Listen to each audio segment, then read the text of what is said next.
부활하신 예수님이라는 제목으로 우리 누가복음 19장 28절과 41절부터 48절까지 보시도록 하겠습니다. 같이 읽겠습니다. 시작. 예수께서 이 말씀을 하시고 예루살렘을 향하여 앞서서 가시더라. 가까이 가서 성을 보시고 우시며 이르시되 너도 오늘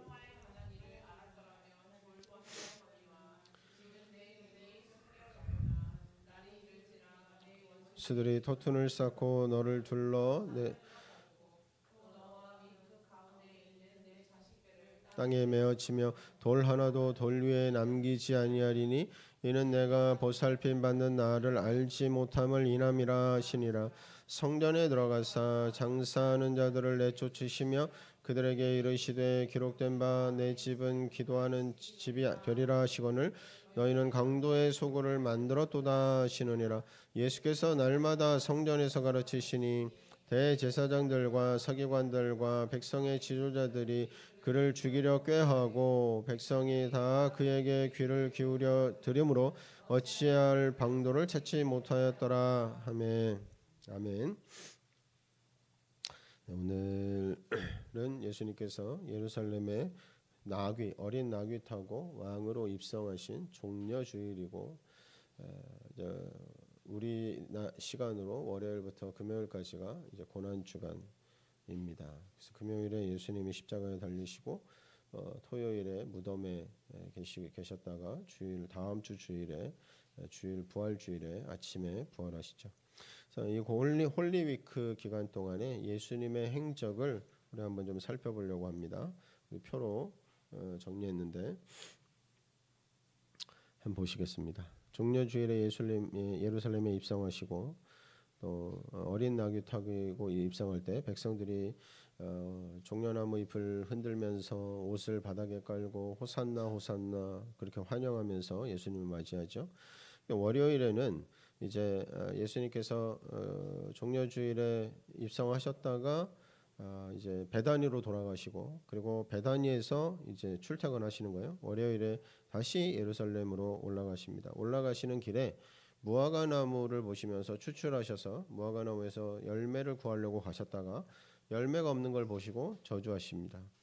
그리고 나서 이제 성전에 들어가시는데 월요일에 예루살렘 성전에 들어가셔서 첫 번째 하신 일이 성전 정화하신 일이죠. 성전을 깨끗하게 하신 일. 비둘기 파는 상을 둘러엎고 돈 바꾸는 사람들의 상을 둘러엎고 그들을 쫓아내시고 내 집은 만민이 기도하는 집이라 성전을 강도의 속을 만들지 말라 하시면서 성전을 정화하는 사건이 나타나고 그리고 화요일에는 예수님께서 많은 비유와 또 종교 지도자들과 논쟁하는 그런 일들로 화요일은 가득 찬 날입니다. 그래서 첫 번째로 시간 순서대로 정리를 해본 겁니다. 어제 월요일 날 이게 다시 이제 베다니로 가셨다가 다시 예루살렘으로 가시는 중에 월요일에 저주했던 무화과 나무를 발견하시는 거죠. 무화과 나무로 그 길에 있었기 때문에 무화과 나무를 봤는데 무화과 나무가 어제 예수님이 저주했던 것처럼 바짝 시들어 버린 거예요. 뿌리채 시들어 버린 거예요. 그것을 제자들이 보고서 이 일이 어찌 된 것인가? 예수님 무화과 나무가 시들었습니다. 예수님께서 그 무화과 나무를 보시면서 믿음에 대해서 기도에 대해서 제자들을 가르치시는 거예요. 너희에게 이 믿음이 있으면 산을 들려서 바다에 던지라 하여도 이루어질 것이다. 그리고 너희가 구하는 것은 받은 줄로 믿으라. 그래서 믿음과 기도에서 가르치고 그래서 성전에 들어가셔서 이 종교 지도자들과 함께 논쟁을 벌이시는데 첫 번째 권위에 대한 논쟁을 벌이십니다. 이 바리새인과 서기관들이 도대체 무슨 권위로 이런 일을 하느냐? 병자도 고치고 또 뭐 말씀도 전하고 하는데 무슨 권위로 누가 너에게 이런 권세를 줬냐? 권위를 줬냐? 이렇게 묻는 거예요. 그러니까 예수님께서 되려 질문을 하시는 거죠. 세례 요한의 권세가 누구에게 받은 거냐? 하늘로부터냐? 사람에게냐? 그러니까 이들이 쑥덕쑥덕 회의해 보고는 사람에게라고 하면 백성들이 돌을 칠 것 같고 왜냐하면 백성들은 세례 요한을 하나님의 선지자로 다 믿고 있기 때문에 근데 또 하나님으로부터 왔다고 하면 그들이 또 자기들은 그렇게 믿지 않기 때문에 그것도 인정하는 일이어서 이것도 안 되고 저것도 안 되고 무슨 권위로 왔는지 모르겠습니다. 이렇게 대답하니까 예수님도 너희가 말해주지 않기 때문에 나도 무슨 권위로 이런 일을 하는지 말해주지 않겠다. 그런 얘기를 나누시는 거죠. 권위 논쟁이 일어나고 그리고 나서 그 다음에 일어난 것이 예수님께서 세 가지 비유를 들어서 백성들에게 가르쳐 주십니다. 두 아들에 대한 비유.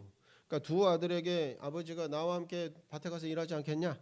그런데 첫째 아들은 네 가겠습니다. 둘째 아들은 싫어요 했다가 첫째 아들은 가겠다고 해놓고 안 오고, 둘째 아들은 싫다고 해놓고 다 뉘우치고 다시 왔어요. 그래서 이 둘 중에 누가 아버지의 뜻대로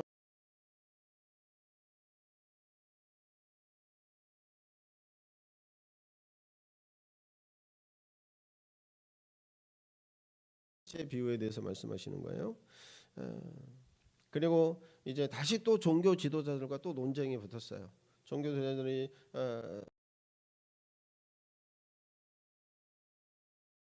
법적으로 벌고 세금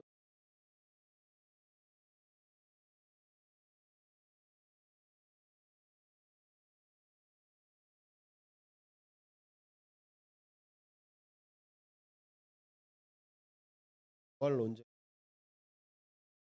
부활 논쟁 7명이 있었는데 결혼을 다 결혼을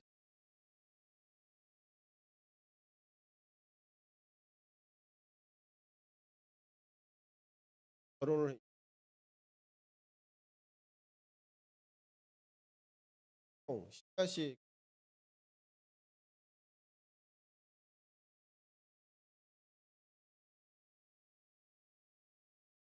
다 결혼을 하고 다 죽었어요. 그럼 부활했을 때 누구의 아내가 되냐?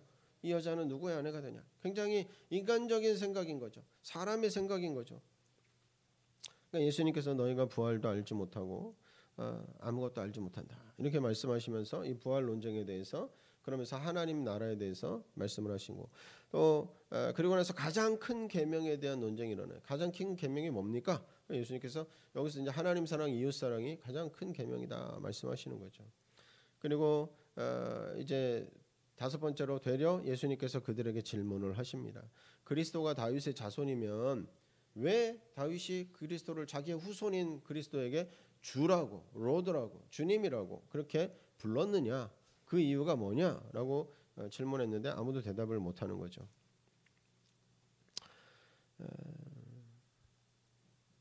그리고 그리고 나서 이제 마태복음 23장에 바리새인과 서기관들을 책망하시면서 화 있을진저라는 말이 계속 반복되는 그 장이 나옵니다. 하나님께서 계속 예수님께서 계속 이들을 화 있을진저 하면서 책망하고 이들을 질책하십니다. 그리고 일곱 번째는 헌금함에 2렙돈 넣은 과부를 칭찬하시는 거예요. 비록 2렙돈이지만 이 여인은 자기의 소유 전부, 그날 자기가 먹을 것, 그날 자기가 살 자기의 모든 것을 하나님 앞에 바쳤기 때문에 이 여인이 가장 많이 하나님 앞에 드린 사람이다라고 말씀하시는 거죠. 그리고 나서 마지막으로 감람산으로 이동을 하세요. 그래서 감람산으로 이동하시면서 예루살렘 성전을 보시고 예루살렘 성전이 이제 파괴될 것에 대해서 예언하시는 거예요. 돌 하나도 돌 위에 남지 아니하고 다 무너지리라. 그리고 나서 이제 제자들에게 종말과 재림에 대해서 말씀을 하십니다. 전쟁과 기근과 지진이 재난이 시작되리니 이게 마지막 때의 징조라는 거죠. 끝까지 견디는 자는 구원을 받으리라. 우리가 마지막 때 얘기하는데 지금 세계 정세가 돌아가는 걸 보면 여기에 해당되는 것처럼 보이지 않습니까? 전쟁이 끝나는 게 아니라 계속 더 확장되고 또 다른 전쟁이 일어나죠. 나라와 나라가 분쟁하고 계속해서 이 전쟁을 통해서 경제적인 어려움이 확산되고 그것이 또 확산되면 어떻게 돼요? 기근과 재난이 이어져 오는 거죠. 계속. 그래서 끝까지 견디는 자는 구원을 받으리라. 그 날과 그 시는 아무도 모르고 오직 아버지만 아시느니라 이 말씀을 하시는 거죠. 그리고 열 번째로 이게 다 화요일에 이루어진 일이에요. 예수님께서 또 열처녀 비유, 달란트 비유, 양과 염소의 비유로 말씀하시면서 마지막 때를 준비해야 될 것에 대해서 말씀하시는 거예요. 노아의 때에 갑자기 이 마지막이 임한 것처럼 마지막 때도 그렇게 갑자기 임할 것이다. 그러면서 이 세 가지 비유를 말씀을 하신 거죠. 그 밤에 그렇게 하루를 다 보내신 거예요. 화요일에 하루를 다 보내시고 있을 때 이 마지막 밤에 그 밤에 유다는 배반을 모의하는 거예요. 예수님 어떻게 배반할까? 그러면서 은 30에 계약을 하는 거죠. 이 종교 지도자들과. 그리고 이제 수요일을 맞으십니다. 근데 예수님이 수요일을 맞으시고 나서 수요일에는 아무런 기사가 없어요. 아무런 일을 행하신 게 없어요. 그냥 베다니에 쉬셨어요. 그런데 이 유월절 어린 양을 하나님 앞에 유월절에 어린 양을 잡아서 피를 바르고 죽음이 넘어가는 그 일을 영원히 기념하라고 하시잖아요. 근데 이 유월절 어린 양은 유월절 어린 양을 잡기 전에 그 전날 유월절 어린 양을 잘 구별해서 잘 이렇게 놔둡니다. 그냥 아무데나 있던 양을 그냥 한 마리 데리고 와서 잡아서 이렇게 드리는 게 그 유월절 어린 양을 세우는 게 아니라 미리 어린 양 그 중에서 구별해서 선별해서 한쪽에 따로 보관해 놓는 거예요. 한쪽에 따로 이렇게 잘 분리시켜서 놔두는 거예요. 그런 것처럼 예수님께서 하나님의 어린 양으로 이제 십자가에 잡혀서 우리를 대신해서 죽임을 당하시고 피를 흘리실 것이기 때문에 그 어린 양 대심으로 미리 한쪽에서 따로 준비된 양으로 준비하는 기간이 이 수요일이셨던 거예요. 그러니까 수요일 날은 침묵하시면서 아무 일도 행하지 아니하시고 그냥 베다니에서 쉬셨어요. 그 베다니에 계셨던 거죠. 그리고 목요일에 이제 이 언약의 목요일이죠. 목요일에 제자들과 함께 유월절 만찬을 하시면서 유월절 식사를 하시면서 제자들의 발을 씻기세요. 이제 세족식을 행하신 거죠. 제자들의 발을 씻기시고 그리고 나서 성만찬을 하시고 그리고 그 만찬 가운데 이제 유다의 배신에 대해서 말씀하시고 또 베드로가 부인할 것에 대해서도 말씀을 하시는 거죠. 그리고 이제 겟세마네 동산에 올라가셔서 기도하시는데 요한복음 17장에 보면 성전 기도가 나옵니다. 그러니까 예수님의 기도 이 17장 전체가 예수님의 기도예요. 요한복음 17장. 그래서 이 언약의 목요일에는 요한복음 17장을 읽으면서 또 기도하고 성찬을 하고 또 그렇게 지내기도 합니다. 그리고 그 밤에 유다가 병사들을 데리고 와서 예수님께 입맞춤하고 하는 것과 동시에 예수님이 체포를 당하시는 거죠. 그리고 새벽에 금요일 목요일 그러니까 금요일 새벽인 거죠. 유대 시간으로는 목요일 저녁부터 금요일 저녁까지가 하루이기 때문에 예수님께서 목요일 새벽쯤에 체포를 당하셔서 금요일 아침에 일찍 종교 재판을 먼저 받으세요. 두 번의 재판을 받으셨어요. 종교 재판을 받으시는데 대제사장 가야바 안디바 가야바의 집에서 종교 재판을 받으시고 그리고 그 다음에 헤롯과 빌라도를 통해서 민사 재판을 받으시는 거예요. 그리고 나서 십자가에 골고다 십자가에 달리시고 거기서 죽으시는 거죠. 운명을 하시고 그리고 아리마대 요셉의 무덤에 장사되기까지가 금요일입니다. 그래서 금요일 예수님이 십자가에 달리셨을 때 유대인들이 안식일을 지키기 위해서 안식일을 거룩하게 지키기 위해서 십자가에 시체가 매달려 있는 것은 부정한 것이다. 그래서 빨리 내려달라. 그래서 아직 살아 있는데 다리를 꺾어서 죽이는 거죠. 숨을 쉬지 못하게 죽게 만들고. 근데 예수님도 그렇게 하려고 보니까 예수님이 이미 돌아가셨어요. 그래서 안식일 전에 금요일이 마치기 전에 토요일이 시작되기 해가 떨어져서 토요일이 시작되기 안식일이 시작되기 전에 예수님께서 아리마대 요셉의 무덤에 장사되시는 거죠. 그래서 토요일에 무덤에서 머무시고 주일에 부활하시는 이 전체 일정이 고난 주간의 전체 예수님의 행적이신 거죠. 구원의 행적이신 거죠. 그 중에서 오늘 말씀은 거룩한 주간에 예수님의 구원의 행적 가운데서 종려주일과 월요일에 이루어진 성전 정화 사건과 관련해서 말씀을 나누려고 합니다. 예수님은 종려주일에 그 예루살렘에 입성하셨습니다. 우리 누가복음 19장 41, 42를 다시 한번 읽어보겠습니다. 시작. 가까이 오사 성을 보시고 우시며 이르시되 너도 오늘 평화에 관한 일을 알았더라면 좋을 뻔하였거니와 지금 내 눈에 숨겨졌도다. 예수님께서 예루살렘에 입성하시면서 예루살렘을 보시고 우신 거예요. 예루살렘을 보시고 눈물을 흘리시고 우셨어요. 겉모습은 여전히 예배가 드려지고 있고, 비록 로마의 식민지 망해서 로마의 식민지 상황이었지만 그럼에도 불구하고 유대인들은 여전히 예배를 드리고 있었어요. 성전 제사를 하고 있었어요. 그래서 사람들이 예배하기 위해서 모인 사람들이 예루살렘 성전에 가득 차 있었고, 그런 상황이지만 예수님의 눈에는 이곳이 무너진 곳이고 황폐되어 있는 곳으로 보신 거예요. 예수님은 예루살렘의 무너지고 황폐된 모습을 우리 내면에서도 발견하시는 겁니다. 우리의 혼의 도시, 우리 내면의 예루살렘을 보시고도 슬퍼하시고 우시는 거예요. 우리의 혼은 하나님께서 왕으로 오셔서 다스리시는 하나님의 거처요, 하나님의 도시요, 하나님의 성전인 예루살렘으로 창조되었어요. 하나님께서 우리와 함께 거하시고 우리와 함께 교제하시고 우리 안에 오셔서 온전히 다스리시기 위해서 우리를 창조하신 거예요. 하나님의 형상과 모형을 따라서. 그런데 죄와 타락함으로 하나님과 분리되고 하나님의 말씀을 듣기보다 사단의 말 듣기를 선택하고 온갖 내 생각대로 내 방법대로 아버지 집을 떠나서 머나먼 나라에 가서 흥청망청 내가 하고 싶은 거 다 하고 있는 우리의 이 혼의 도시가, 우리의 이 내면의 예루살렘이 깨지고 부서지고 망가진 거예요. 주님이 오셔서 거하실 수 없는 상태가 돼버린 거예요. 우리의 내면의 모습을 보면서, 우리의 혼의 모습을 보면서 주님은 지금도 울고 계시다는 거예요. 우리를 보고 우신다는 거예요. 내가 그렇게 만들지 않았는데, 내가 그렇게 창조하지 않았는데 어쩌다 지금 이 모양이 되었니? 이 모습이 되었니? 죄로 인하여 타락함으로 죄의 도시 강도의 소굴로 전락해 버린 겁니다. 하나님은 하나님의 백성들을 돌이키시려고 예루살렘을 온전히 회복하시려고 수없이 권면하신 거예요. 그런데 그들은 거부했다 말씀하세요. 누가복음 13장 34절이에요. 읽어보겠습니다. 시작.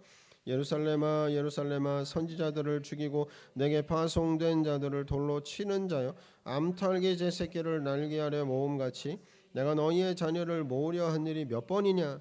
그러나 너희가 원하지 아니하였도다. 실제로 우리가 예레미야 선지자를 통해서 이런 모습을 볼 수가 있어요. 예레미야 선지자가 예루살렘에 대한 멸망을 예언했습니다. 하나님께서 그에게 말씀을 주신 거예요. 이렇게 예언해라. 그러니까 저는 다른 선지자들보다 예레미야 선지자가 굉장히 힘들고 어려웠을 것 같아요. 자기 민족에 대해서 하나님의 말씀 멸망을 예언하는 거예요. 그러니까 사람들이 오해해요. 배신자라고, 반역자라고. 오히려 이 민족을 축복하고 이 민족이 회복될 것을 얘기하고 선포해야 되는데 바벨론에 가서 황복하라고 얘기하는 거예요. 그러면 너희가 죽지 않고 살 거라는 거예요. 예루살렘이 불타지 않을 거라는 거예요. 근데 이 말을 들으면서 누가 좋아하겠어요? 그러니까 예레미야가 굉장히 오해를 많이 받고, 그러나 예레미야는 하나님께 받은 말씀을 선포해야 되는 거예요. 죄악에서 돌이켜서 하나님 앞에 나오라는 거예요. 너희가 죄 때문에 이제 멸망에 처하게 되었고 죄 때문에 멸망하게 되었으니 이제 회개하라고 그 예언의 말씀을 전하는데 백성들은 거부합니다. 예레미야를 때리고 감옥에 가둡니다. 예레미야를 죽여야 된다고 성토합니다. 이는 민족의 배신자요 반역자라고 말하는 거예요.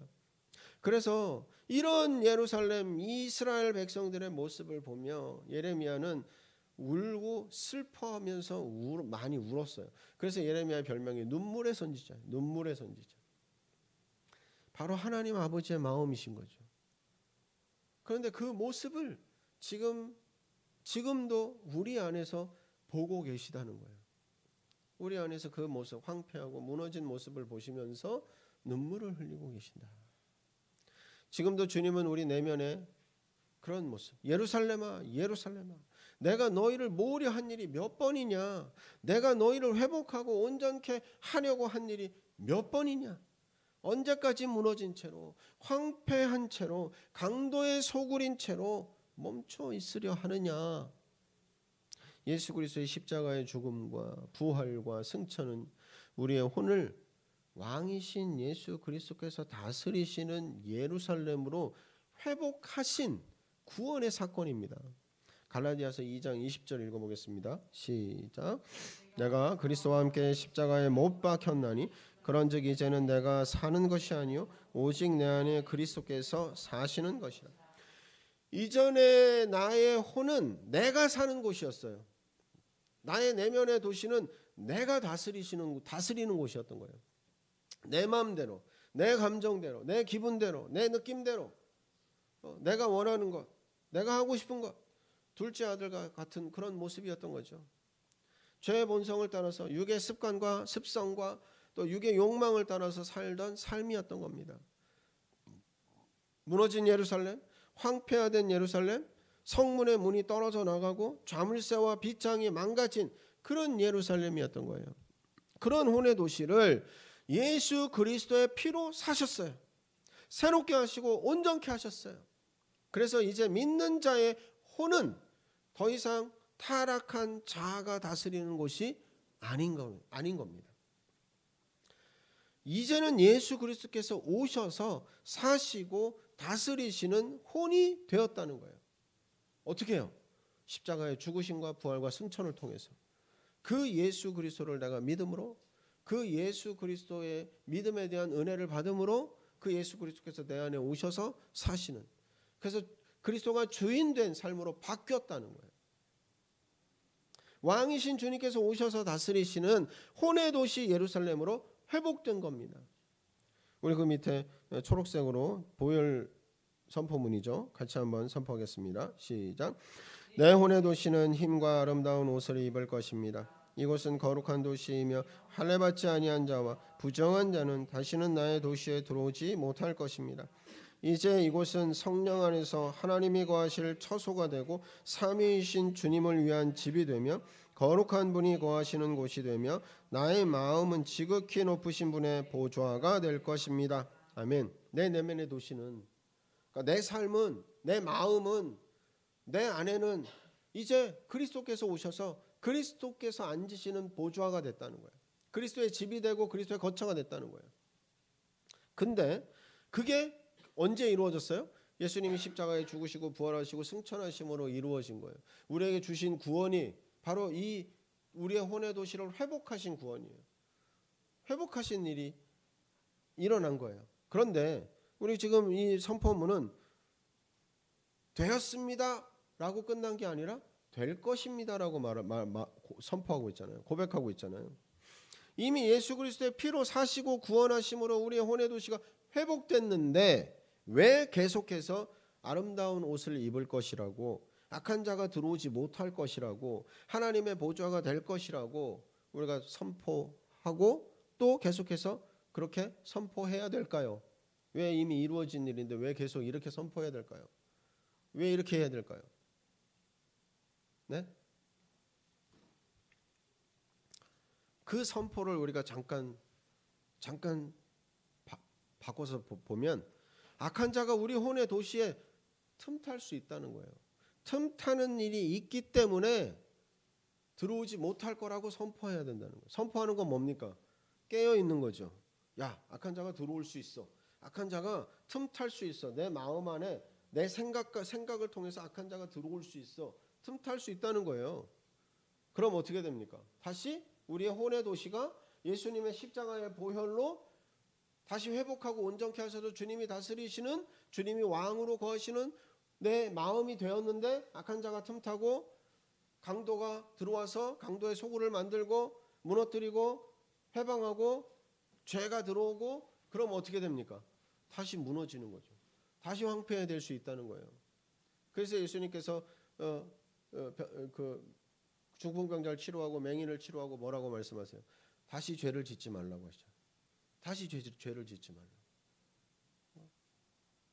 다시 더 심한 것이 너에게 오지 않도록, 너가 더 상태가 나빠지지 않도록 다시 죄를 짓지 말라는 거예요. 예수님이 치유하시고 온전케 하셨는데, 구원하셨는데 다시 무너질 수 있다는 거예요. 왜 그런 거예요?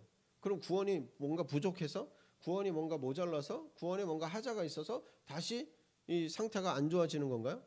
그거 아니죠. 왜냐하면 우리가 이 땅에 여전히 죄의 본성을 가지고 이 땅에 여전히 살고 있기 때문에 그래요. 우리의 온전함, 완전함은 그리스도께서 다시 오실 때, 주님이 다시 오실 때, 그 주님과 함께 주님을 맞이할 때 우리 안에 온전함, 완전함으로 온전케 되는 것이고, 이 땅 가운데서는 계속해서 깨어서 그 성전됨을 유지하는 삶을 살아가야 되는 거예요. 구원의 여정을 살아가는 거죠. 그래서 이렇게 선포하는 거예요. 선포하는 건 뭡니까? 깨어 있으라는 거예요. 야, 너의 혼의 도시에 악한 자가 틈탈 수 있어. 악한 자가 틈탈 수 있다. 틈탈 수 있다. 그게 뭐예요? 깨어 있자. 깨어 있자. 악한 자가 들어오지 못하게 하자. 악한 자가 틈타지 못하게 하자. 우리의 내면의 성을 왕이신 예수 그리스도께서 온전히 거하시도록 온전케 하자. 그 얘기잖아요. 그래서 두렵고 떨림으로 구원을 이루라고 말씀하시는 거죠. 빌립보서 2장 12절이요. 시작.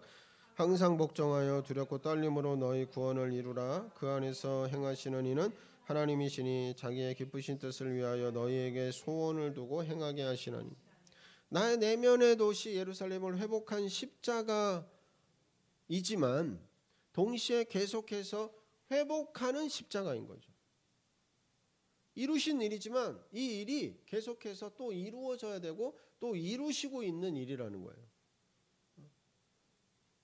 그래서 항상 복종하여 두렵고 떨림으로 구원을 이루는 삶을 내 힘으로는 살 수가 없어요. 내 의지로는 이게 사라지지가 않아요. 내 힘과 지혜로 되지 않는 것을 우리는 알고 있어요. 내 힘으로 할 때마다 매번 실패하고 좌절할 뿐입니다. 애초에 이 일은 내 힘으로 된 일이 아니에요. 무슨 말씀인지 이해하세요? 내 힘으로 한 일이 아니에요. 내 힘으로 얻은 일이 얻은 구원이 아니에요. 내 힘으로 얻은 구원이 아니고 내 힘으로 받은 은혜도 아니고 내 힘으로 회복한 일이 아닌 거예요. 주님이 하신 거죠. 주님으로부터 받은 거예요. 그 은혜로 받은 거죠. 예수님께서 십자가에서 이루신 일이에요. 그렇기 때문에 구원을 이루는 삶을 우리는 십자가를 의지하는 삶인 거예요. 너희가 두렵고 떨림으로 구원을 이루라? 이 얘기는 십자가를 의지해라 이거예요. 십자가를 의지해라. 응? 십자가를 붙들어라. 주님께 받은 것이기 때문에 주님을 만나야 된다. 주님을 의지해라. 이 얘기인 거예요. 예수 그리스도께 더욱 붙어있는 삶인 겁니다. 내 안에 행하시는 이는 하나님이시기 때문에 하나님께 묻고 듣고 순종하는 삶을 우리가 배워야 되는 거예요. 훈련해야 되는 거예요. 우리가 지금 그 삶을 훈련하고 있는 겁니다. 하나님께서 내 안에 두신 생명의 소원을 점점 더 알게 되고 그 소원을 따라 행하는 법을 배우면서 조금씩 점점 더 우리가 살아가고 있는 거예요. 구원을 이루는 삶을 살아가고 있는 거예요. 그래서 우리 내면의 도시 예루살렘의 온전한 회복은 주님께서 내 안에 왕으로 오셔서 다스릴 때 이루어지는 일인 거예요. 겉모양은 삐까뻔쩍하게 만들어 놓고 아주 깨끗하게 청소해 놓고 좋게 잘 했는데 거기에 주인이 없으면 왕이 없으면 힘이 없어요. 왕이 없으면 권세가 없는 거예요. 그 건물은 그냥 건물일 뿐인 거예요. 왕이 있어야 돼요. 다스리는 자가 있어야 돼요. 주님이 그곳에 거하셔야 되는 거죠. 우리 고린도후서 6장 읽어보겠습니다. 시작. 너희는 믿지 않는 자와 멍에를 함께 매지 말라. 의와 불법이 어찌 함께하며 빛과 어둠이 어찌 사귀며 그리스도와 벨리알이 어찌 조화되며 믿는 자와 믿지 않는 자가 어찌 상관하며 하나님의 성전과 우상이 어찌 일치가 되리요. 우리는 살아계신 하나님의 성전이라. 이와 같이 하나님께서 함께 거하며 두루 행하여 나는 그들의 하나님이 되고 그들은 나의 백성이 되리라. 아멘. 주님은 나무에서 통치하시며 다스리십니다. 이 표현은 시편 96편 10절에 보면 모든 나라 가운데 이르기를 여호와께서 다스리시니 세계가 굳게 서고 흔들리지 않으리라. 그가 만민을 공평하게 심판하리라 할지로다. 이 말씀이 있는데 우리 한글 번역에는 나와 있지 않지만 이 70인역 번역에는 여호와께서 나무에서 다스리시니, 그래서 주님은 나무에서 다스리십니다. 이렇게 번역되어 있다 그래요. 자, 삼위일체 하나님이시며 성육신하신 하나님이신 예수 그리스도의 진정한 다스림은 바로 십자가 위에서 그 나무 위에서 이루어진 일이고 지금도 십자가에서 이루어지는 일인 겁니다. 그 십자가로 우리를 다스린다는 거예요. 십자가로 우리를 온전케 하시고 십자가로 우리를 다스리시는 거예요. 이끄시는 거예요. 그래서 주님의 십자가가 위에서부터 다스리시는 그 다스림은 거룩한 분리가 이루어지게 하는 일입니다. 여러분, 우리는 두 주인을 섬길 수 없어요. 성경은 분명히 두 주인을 섬길 수 없다고 말씀하죠. 주님은 다른 것으로 가득 차 있는 곳에 임하실 수가 없다는 거예요. 다른 주인이 내 안에서 왕노릇하는 곳에 주님은 임하시지 않으세요. 예수님께서 십자가에서 우리를 대신해서 죽으신 것은 보혈의 피값을 지불하시고 우리를 완전히 사신 거예요. 주인이 바뀐 겁니다. 그렇기 때문에 이전의 주인은 더 이상 나에게 소유권이 없어요. 소유권이 없어요. 다 소유 이전이 끝나버렸어요. 피값을 사셨어요. 그런데 야, 여기 내가 예전에 살던 곳이야. 나 여기 잘 알아. 그러면서 들어와서 주인 노릇 하려고 그러면 어떻게 돼요? 왜 법적인 문제가 생기는 거예요. 경찰 불러야죠.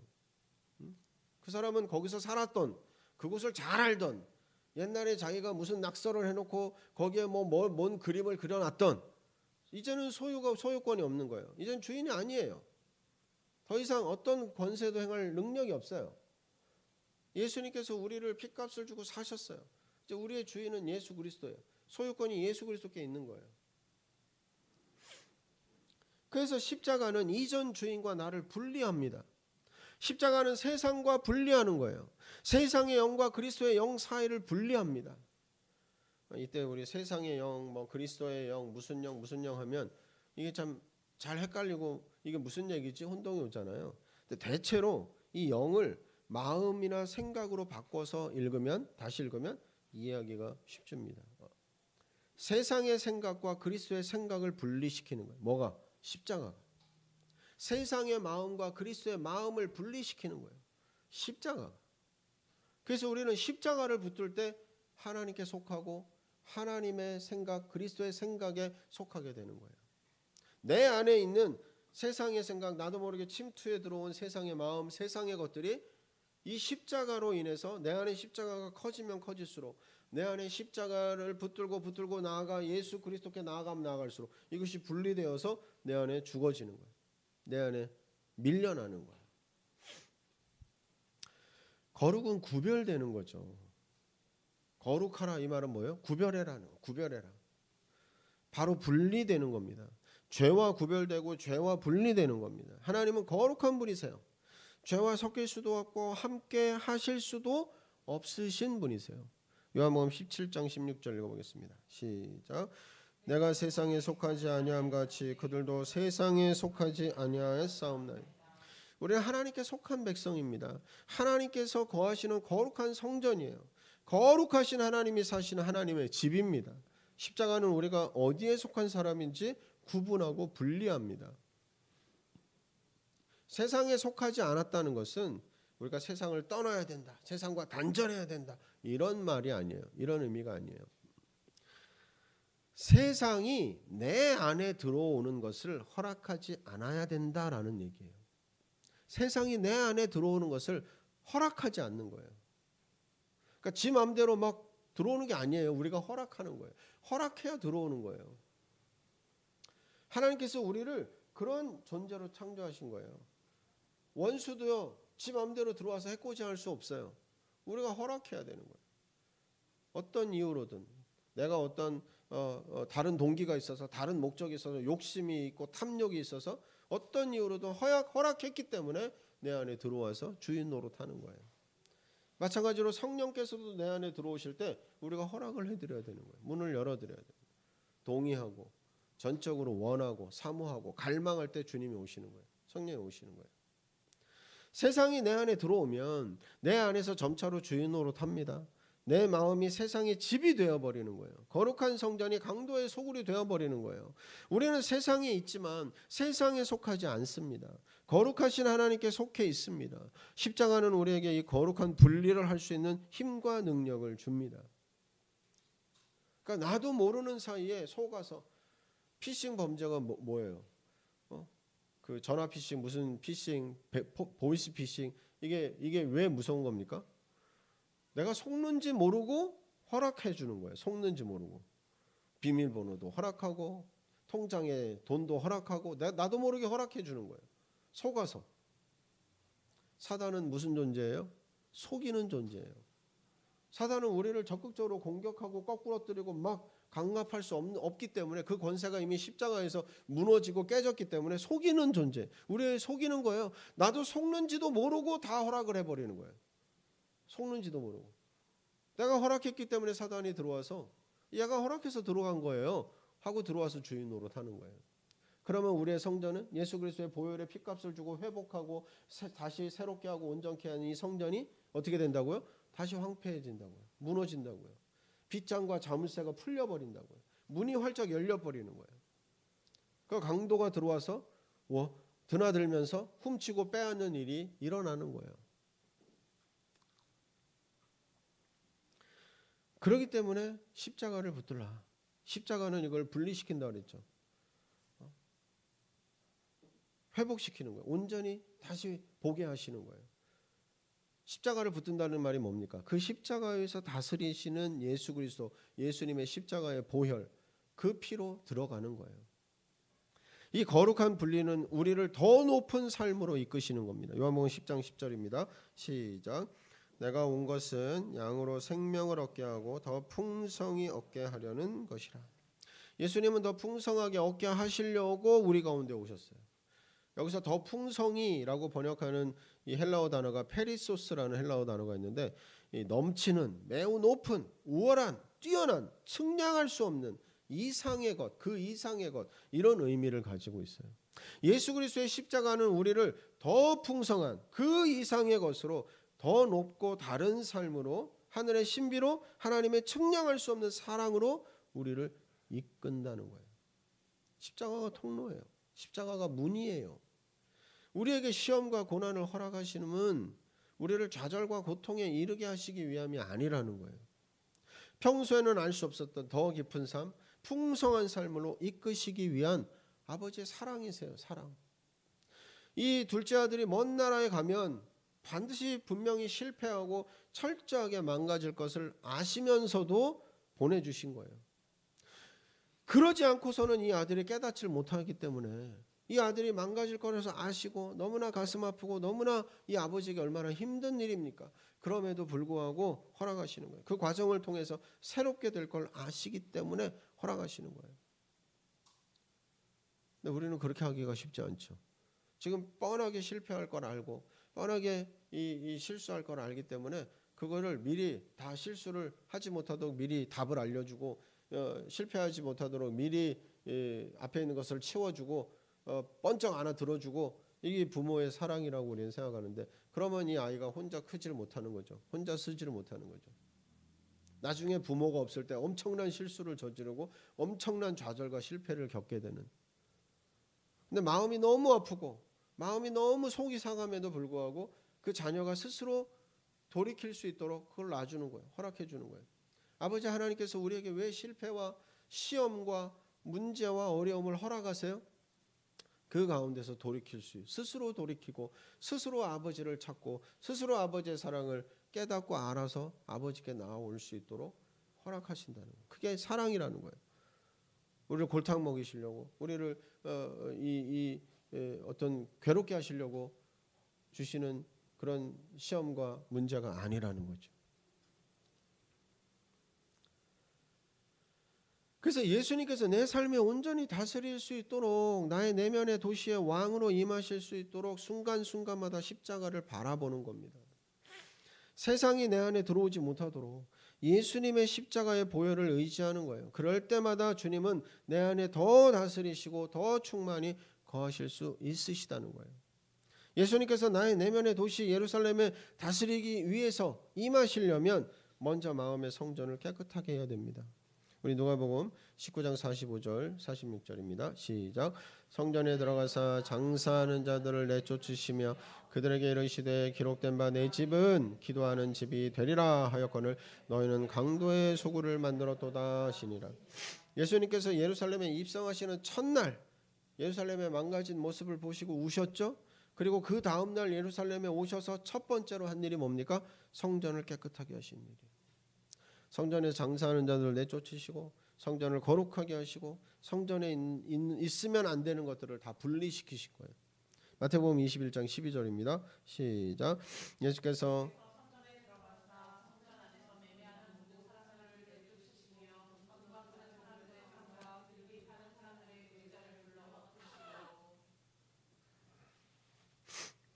우리 내면에도 나도 모르는 사이에 돈 바꾸는 사람들, 비둘기 파는 사람들이 자리 잡고 있는 거예요.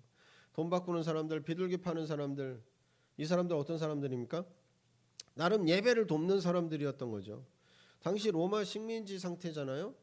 물건을 사고 팔 때 로마 화폐를 썼어요. 로마 화폐. 그런데 성전에 들어가서 헌금을 할 때 이 성전세를 내야 돼요. 성전에서 돈을 낼 때는 로마 화폐로 내면 안 돼요. 그때는 세켈이라고 해서 이스라엘 이 동전을 바꿔서 내야 됐어요. 로마 화폐는 부정하기 때문에 쓸 수가 없어요. 성전에서는. 그래서 예수님께서 이 동전을 동전 논쟁이 있을 때 동전의 형상을 보이시면서 가이사의 것은 가이사에게 바치고 하나님의 것은 하나님께 드리라고 말씀하시기도 하신 거죠. 성전 입구에서 돈 바꾸는 사람들이 있었던 거예요. 로마 화폐와 이 성전에 드릴 수 있는 돈을 바꿔주는 거예요. 그 돈을 가지고 성전에 들어가서 성전 세금도 내고 성전에 헌금도 하고 그렇게 했던 거죠. 그래서 돈 바꾸는 사람이 성전 입구에서 이 일을 해줬어요. 그래서 편리하게 그 일을 다 할 수 있었던 거죠. 그런데 점점 더 편리하고 점점 더 유용하고 그 목적으로 성전 안에까지 이제 들어와서 그 일을 하고 있었던 거죠. 비둘기 파는 사람도 마찬가지예요. 어린 양도 팔고 소도 팔고 비둘기도 팔고 멀리서 짐승을 가지고 오다 보면 어떤 일이 생겨요? 흠이 생겨요. 그러면 하나님 앞에 드릴 수가 없어요. 그래서 더 안전하게 더 좋은 짐승, 더 좋은 재물을 하나님 앞에 드린다는 이유로 그렇게 돕기 위해서 성전 입구에서 돈을 받고 잘 관리한 짐승을 바꿔준 거죠. 팔아준 거죠. 그러면 그 짐승을 가지고 안전하게 예배하고 하나님께 제사할 수가 있었던 거죠. 그런데 그러다가 더 편리하게 더 그 사이에 성전 입구에서 바꿔갖고 하나님 앞에 성전에 가지고 가는 사이에 흠집이 생기면 안 되니까 그냥 바로 앞에서 바꿔야겠다. 점점점 성전 안으로 들어온 거죠. 똑같이. 근데 이럴 때 우리가 편의와 또 더 쉽게 더 편하게 하자. 이럴 때 우리의 예배가 형식이 되어버리는 거예요. 그리고 예배가 해야 되는 의무로 바뀌어버리게 됩니다. 우리도 모르는 사이에. 그 전에는 예배를 위해서 미리 동전을 바꾸는 수고를 하고 준비했던 거예요. 내가 내일 성전에 가서 제사를 드리고 예배를 드려야 돼. 그러면 성전세를 내야 되니까 돈을 바꿔야 되네. 그래서 돈을 바꾸기 위해서 수고를 하는 거예요. 그 시간을 예배를 준비하는 시간인 거예요. 그 시간이 미리 준비했던 거죠. 그리고 성전에 제물을 드릴 때도 어떻게 하면 이 제물을 정말 귀하게 잘 준비해서 흠없는 제물로 하나님 앞에 드릴 수 있을까? 그래서 자기 집에서부터 정성을 들여서 마음을 들여서 여기에 집중하고 여기에 다 마음을 쏟아서 그 제물을 안전하게 데리고 가기 위해서 정성을 들여서 간 거예요. 그 모든 시간이 예배를 위해 준비하는 시간, 하나님께 집중하는 시간, 하나님 안에 이 집중된 시간이었던 거죠. 그런데 이제 돈을 가지고 가서 바꾸고 돈을 성전 입구에서 바꾸게 되면서 그 모든 시간이 어떻게 돼요? 편리해지면서 이 시간은 이제 내가 쓰는 시간이 된 거죠. 편하게 내가 쓸 수 있고 내 마음대로 사용할 수 있는 그런 시간이 돼버린 거죠. 그러다 보니까 편리해지면 편리해질수록 예배는 의식이 되고 행사가 돼버리는 거예요. 그래서 빨리 해치우고 예배를 빨리 해치우고 다른 일에 더 마음과 시간을 들이게 되는 거예요. 몸은 교회에 있지만 마음은 자신의 비즈니스, 내 계획, 내 일정에 몰두하고 있는 거예요. 예배를 드리면서도 이 다음에 내가 뭘 해야 되고 뭘 해야 되는데 뭐가 있어야 되지? 그 다음에 누굴 만나야 되지? 계속 내 스케줄, 내 이 계획에 계속 움직이고 있는 거예요. 이럴 때 주님은 우리 마음의 성전에 오셔서 다스리기를 원하시지만 우리의 마음의 성전에 다스릴 자리가 없는 거예요. 다스릴 자리를 찾지를 못하시는 거예요. 우리도 예수님께서 성전에서 행하신 일을 우리 마음의 성전에서 행해야 되는 거예요. 그게 뭡니까? 내 마음의 성전에 매매하고 있는 것들, 성전에 있어서는 안 되는 것들, 이것들을 쫓아내고 둘러엎고 깨끗하게 해야 된다는 거예요. 주님께서 다스려야 될 그 자리를 차지하고 있는 것들을 분리시켜내야 된다는 거예요. 주님이 하신 일이에요. 주님이 하신 일은 어떤 일이라고요? 우리를 위해서, 우리를 대신해서 우리에게 본보기로 보이신 일이라는 거예요. 우리는 입술로만 주님이 오셔서 다스려 주시옵소서라고 기도할 때가 얼마나 많아요. 마태복음 15장 8절입니다. 같이요. 시작. 이 백성이 입술로는 나를 공경하되 마음은 내게서 멀도다. 주님께서 다스릴 수 있는 자리를 마련하는 일이 없이 입술로만 구하는 거죠. 마음의 성전을 깨끗하게 하는 일은 우리가 마음의 동기를 분별하는 거예요. 어떤 다른 목적을 위해서 주님이 필요하고 주님의 다스리심을 구하고 찾는 것이 바로 성전에서 비둘기 파는 거, 돈 바꾸는 거예요. 내 문제를 해결하기 위해서 주님이 오셔야 되고, 내 자녀가 잘 되도록 주님이 오셔서 다스려 주시고, 사업이 번창해서 이 번창하면 영광을 돌릴 수 있으니까 사업이 잘 되도록 다스려 달라고, 주님 오셔서 다스려 달라고 이렇게 구하는 거예요. 이거는 주님의 다스리심을 구하는 거예요. 뭘 구하는 거예요? 다른 걸 구하는, 다른 목적, 다른 동기를 갖고 주님이 오시라고 주님의 다스림을 구하는 일인 거죠. 그런데 이것은 오히려 우리의 영적인 삶을 약하게 만드는 일이라는 거예요. 그럼 어떻게 해야 됩니까? 예수님 자체를 구하는 거예요. 뭘 위해서 오셔야 되는 분이 아니라 그냥 예수님 자체가 예수님이 그냥 우리에게 오시면, 주님이 오시면 주님 자체를 구하는 거예요. 그분 자체가 우리에게 오셔야 되는, 다른 목적이 필요 없고 다른 목적을 위해서가 아니라 다른 목적을 위해 그분을 구하는 게 아니라는 거죠. 주님께서 우리에게 물으시고 계십니다. 내가 네 마음, 내 내면의 예루살렘을 다스리도록 해줄 수 있겠니? 내가 너를 온전히 다스릴 수 있도록 해줄 수 있겠니? 물으시는 거예요. 주님께서 오시면 모든 것을 온전케 하십니다. 깨끗하게 하시고 풍성하게 하십니다. 마태복음 11장 28절입니다. 시작. 수고하고 무거운 짐진 자들아 다 내게로 오라. 내가 너희를 쉬게 하리라. 내가 내 삶에 비둘기 파는 것, 돈 바꾸는 것들을 다 깨끗하게 할 수 없어요. 그렇게 하지 못해요. 내 힘으로 하려고 할 때마다 실패와 좌절을 우린 경험합니다. 어느새 타협하고 또 합리화해요. 이거 필요한 거잖아. 이건 좋은 거잖아. 이건 하나님을 위해서 하는 일인 거잖아. 타협하는 거예요. 여러분, 내가 내 방을 아무리 정리하고 청소해도 별로 티가 안 나요.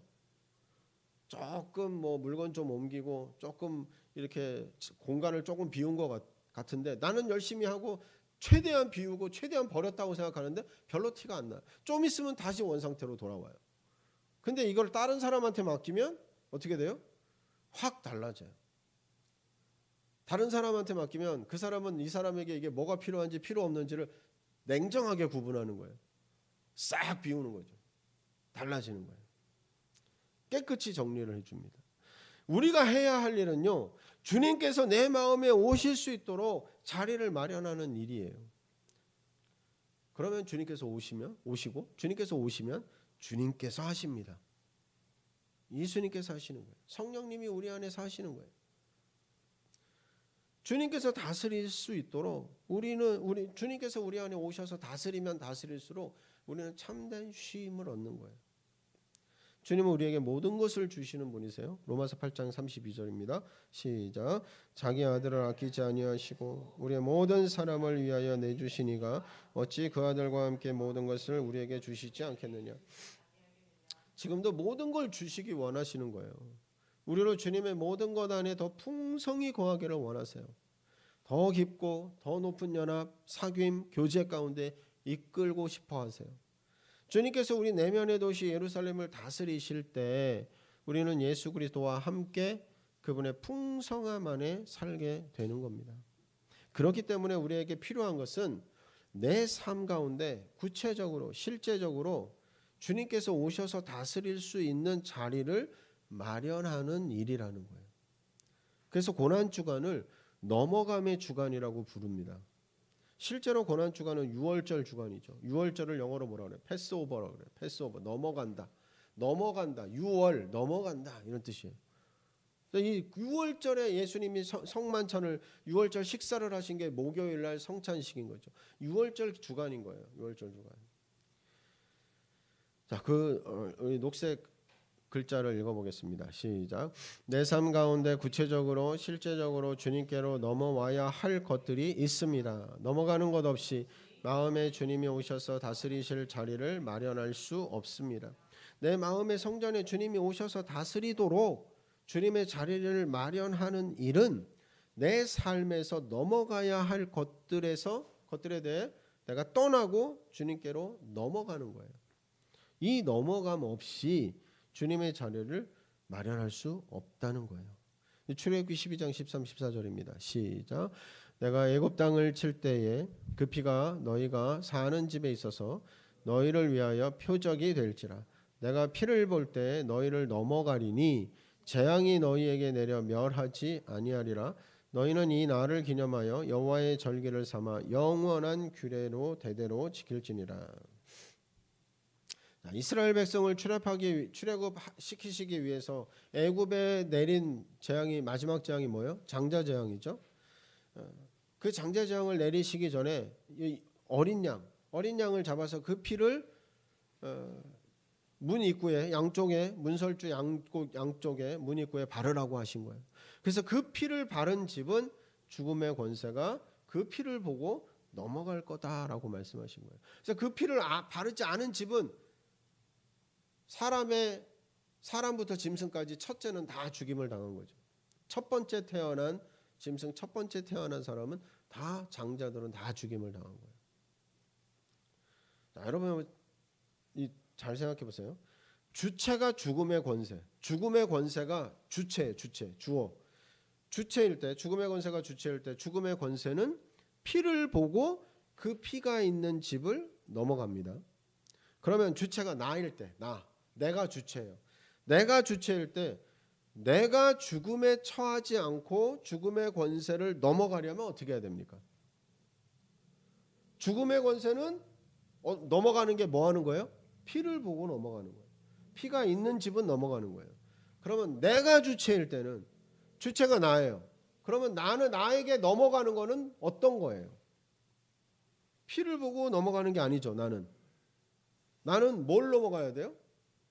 죽음의 권세는 죽일 자와 죽이지 않을 자를 구분하는 거지만 나는 뭘 넘어가는 거예요? 나는 죽음을 넘어가야 되는 거죠. 죽음에 처하면 안 되잖아요. 죽음을 넘어가야 돼. 죽음을 넘어가야 되는 거죠. 그럼 어떻게 해야 돼요? 어떻게 해야 나는 죽음을 넘어갈 수 있습니까? 그 피 안에 거하면 되는 거죠. 피가 발라져 있는 집 안에 들어가야 되는 거죠. 피 안에 있어야 돼요. 피 안에 들어가야 되는 거죠. 그 피 안에 있을 때 죽음의 권세가 넘어가는 거예요. 나는 죽음으로부터 죽음과 관계없는 죽음을 넘어가게 되는 거죠. 여러분, 우리가 이 나쁜 습관 하나도 고치는 것이 어렵습니다. 다 해봤어요. 거의 불가능하다고 할 만큼 힘든 일인 거죠. 내 삶에 넘어가야 될 것들이 수두룩하게 있는 거예요. 넘어가지 않고 그냥 그대로 있으면 죽음에 이를 수밖에 없는 거예요. 내 삶의 나쁜 습관들 영적으로도 그냥 놔두고 그대로 있으면 죽음에 이를 수밖에 없는 거죠. 그것을 알면서도 넘어갈 힘이 없어요. 그 죽음을 피할 방법이 없어요. 그 나쁜 습관을 고칠 힘이 없는 거예요. 죄의 습관을 고칠 힘이 없어요. 그럼 어떻게 해야 됩니까? 그럼에도 죽음을 넘어가려면 어떻게 해야 돼요?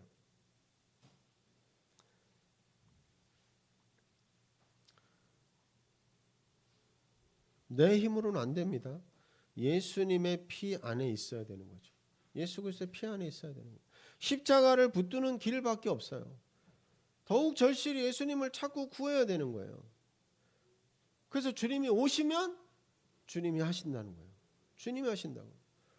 내가 갈 수 있도록 내가 갈 수 있는 자리만 만들어라. 고난주간에 고난의 그리스도와 함께 교제할 때, 그리스도와 연합할 때 우리 안에 넘어가는 일이 일어나는 거예요. 주님께서 나를 넘어가게 하시는 거예요. 우리는 우리 가까이에 있는 죽음으로부터 넘어가는 거예요. 때로는 하나님과 멀어지는 것으로부터, 나태함과 게으름으로부터, 영적인 냉담함과 무감각함으로부터, 또 우리 안에 미지근함으로부터 넘어가야 되는 거예요. 어떻게 해요? 회개함으로 넘어가는 겁니다.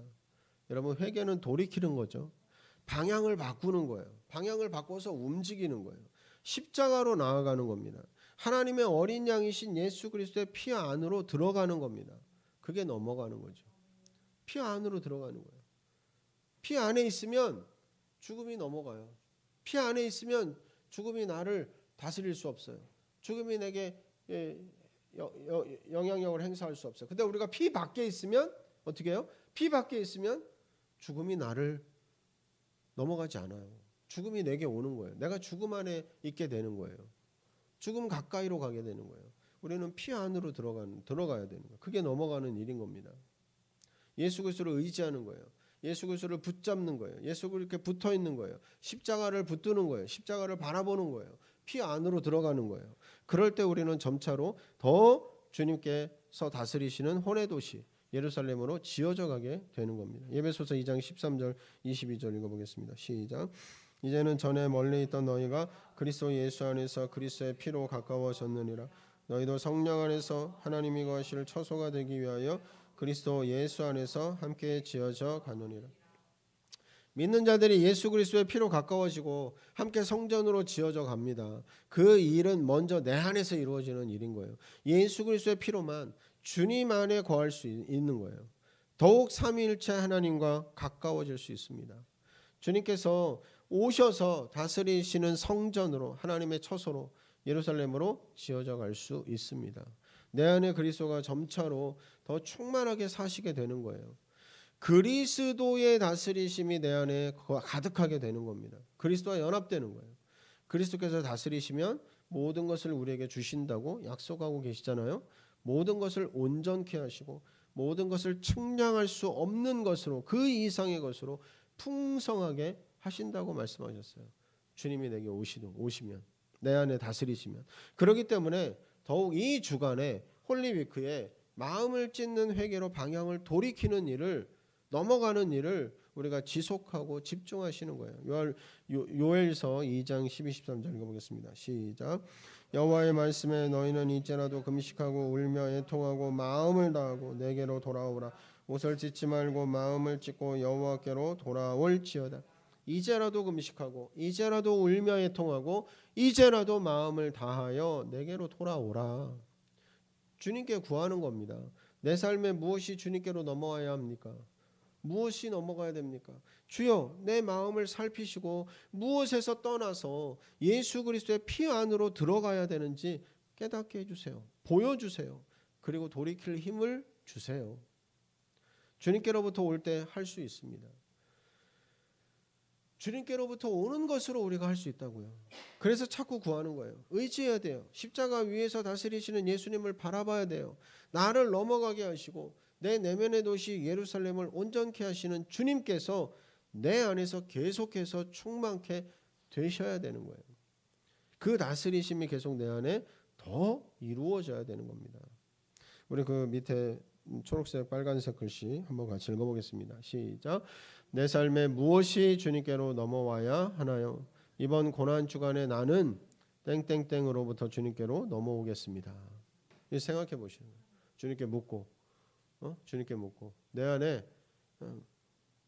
이것을 가지고 내가 주님께로 넘어가. 이것으로부터 떠나서 주님께로, 이것으로부터 벗어나서 주님께로 내가 넘어가겠습니다. 우리가 결단하고 고백하지만 이 고백은 내가 할 수 있다 이게 아니라 나는 할 수 없지만 내 안에 주님께서 하실 수 있습니다. 이런 고백인 거예요. 그래서 주님을 의지한다는 고백인 겁니다. 그렇지 않고 더욱 나를 만나달라. 그렇기 때문에 더욱 나를 만나달라고 간구하는 선포인 거예요. 내 마음에 주님의 자리를 마련하겠다. 거룩한 그런 의지의 선포인 겁니다.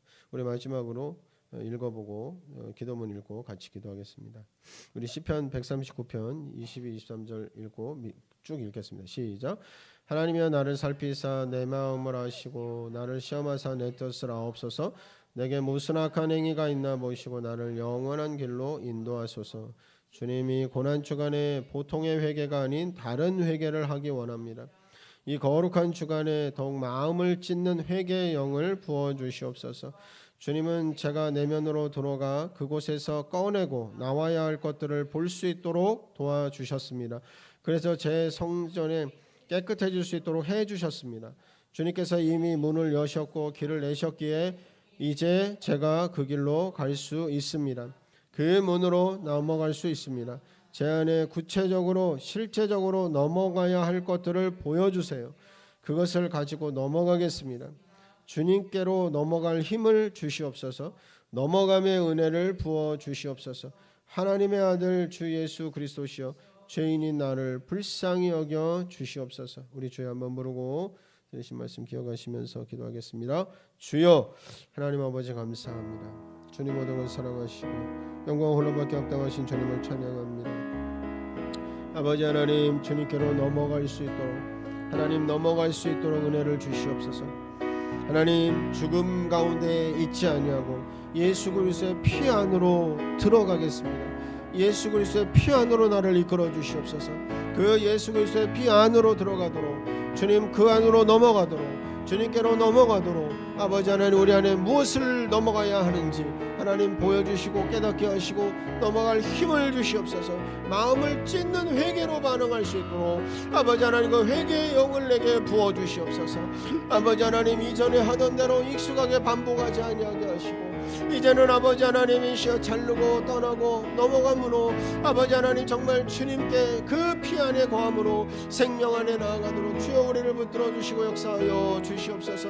아버지 하나님이 고난주간 홀림이 그 가운데 아버지 예수 그리스도의 그 고난과 교제하며 아버지 하나님 우리 안에 죽음과 부활의 역사로 부활하신 예수 그리스도를 맞이하기에 준비되는 자로 하나님이 주는 주간에 더욱 깨어있도록 하나님 우리에게 은혜를 베풀어 주시옵소서.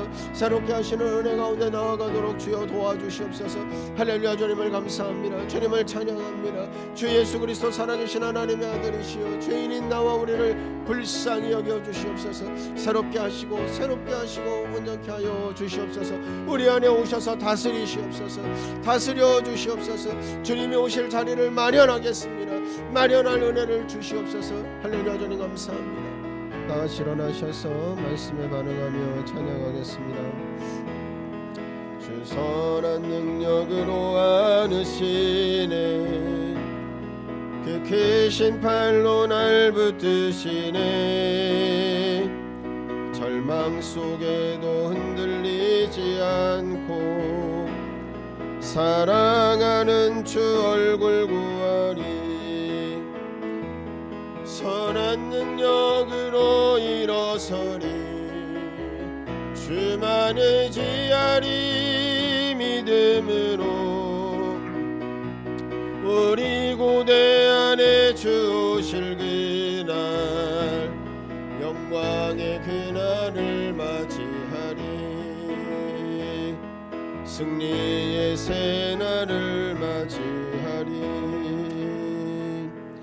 지금은 우리 주 예수 그리스도의 은혜와 성부 하나님의 사랑하심과 성령 하나님의 교통하시는 충만한 역사하심이 오늘 이곳에 예배한 주님의 백성들 머리 위에 또 우리 내면에 예루살렘 안에 오셔서 다스릴 수 있도록 주님의 다스림을 간구하며 그 자리를 마련하기 원하는 이 고난주간 우리 안에서 넘어가는 그 넘어감으로 주님께 나아가는 이 백성들 머리 위에 주님의 자녀들 머리 위에 그 가정과 일터와 교회와 이 나라 위에 이제로부터 영원토록 함께 계실지어다. 아멘.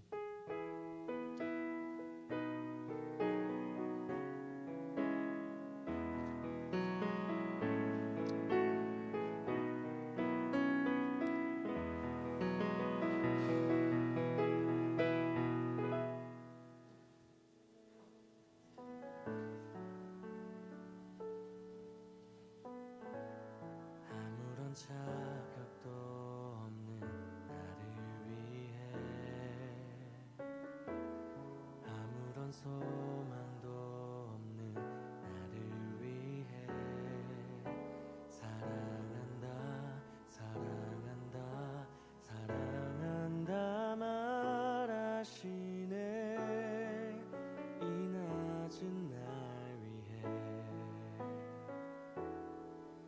이제 나는 옛사람 아니요 사망에서 건지신 주의 자녀이니 그 한없는 주의